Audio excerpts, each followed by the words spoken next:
فيه رقم يخض: 125 طن لحوم ومنتجات غذائية اتمسكت في شهر واحد بس.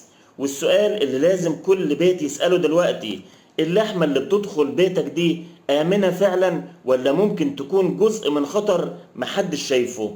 وزارة الزراعة كشفت نتائج حملات التفتيش على أماكن بيع وعرض اللحوم خلال شهر يونيو، والنتيجة كانت صادمة: ضبط 125 ألف كيلو، يعني 125 طن و188 كيلو من اللحوم ومنتجاتها المخالفة للاشتراطات الصحية، وتم تحرير 692 محضر ضد المخالفين. والموضوع مش لحوم بس، الحملات شملت لحوم بلدي ومجمدة ودواجن وأسماك ومنتجات غذائية من أصل حيواني. والأخطر من بين الحاجات اللي ضبطوها: 84,936 كيلو غير صالحة للاستهلاك الآدمي نهائي، يعني كانت ممكن توصل لموائد الناس وتعمل كوارث صحية.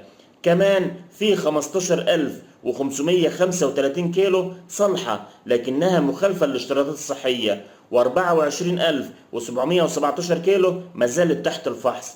الجهات الرقابية اتحركت والمحاضر اتعملت والمظبوطات تم التحفظ عليها والحملات مستمرة من غير أي تهاون. لكن دورك انت مهم جدا: اشتري من مكان موثوق، وبص على الختم، وراقب شكل وريحة المنتج، وما تستهونش بأي علامة غريبة، لأن الغلطة هنا مش في الفلوس، الغلطة ممكن تكون في صحة أسرة كاملة.